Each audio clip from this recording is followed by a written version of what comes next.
In the previous lesson, I showed you how to use simple present from the perspective of grammar. Now I'll tell you in what cases we use simple present. 1. We use simple present to describe permanent situations or facts. For example, Americans drink a lot of coffee. Here, we describe a permanent situation which is unlikely to change in the nearest future. It usually takes time for broken bones to heal. That's a fact. No one can argue with that. A beautiful white tiger lives in our zoo. We don't think of it as a temporary situation. We hope he will live there for a very long time, so we look at it as a permanent situation. I like it when Susan calls me a Superman. I like it. It's a permanent feeling. At least I feel this way. I live in the United States. It's a permanent action. I'm not going anywhere. 2. We use simple present to describe routines, or something that happens on a regular basis. For example, the temperature usually rises with the approach of summer. It is something that happens on a regular basis. It happens every year. Share prices often fall if bad news about the company appears. That happens all the time. Every time there is some bad news, share prices fall. It happens on a regular basis. 3. We use simple present when we talk about schedules. For example, we'd better hurry. The plane leaves in 20 minutes. Planes leave by the schedule.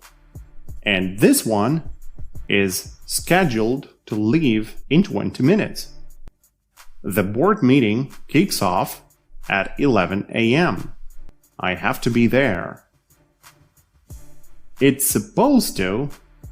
scheduled to start at 11 a.m. So we use simple present.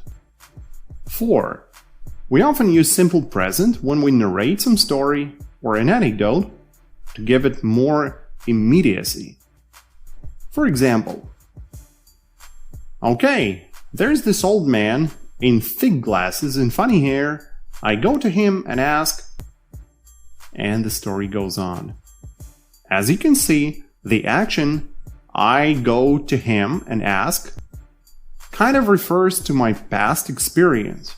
I'm telling a story that happened in the past, but I use simple present to give the story more immediacy, sort of to make my listeners understand the relevance of the story. 5. Simple present is often used in newspaper headlines to express a past event.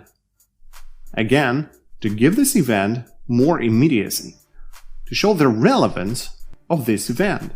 For example, Chinese chip maker releases a new, more powerful processor. Or, heads of 19 states agree on the importance of immediate reforms. These events, in both examples, have already happened. They are in the past. But we use simple present to show the relevance of these actions in the present. 6. We often use simple present in formal speech. You know, when we write a very serious mail to very serious people. For example, we accept your apologies for selling us a wrong batch of goods. Or, I look forward to hearing from you soon. Okay, that's it for now. Stay tuned for more useful grammar lessons.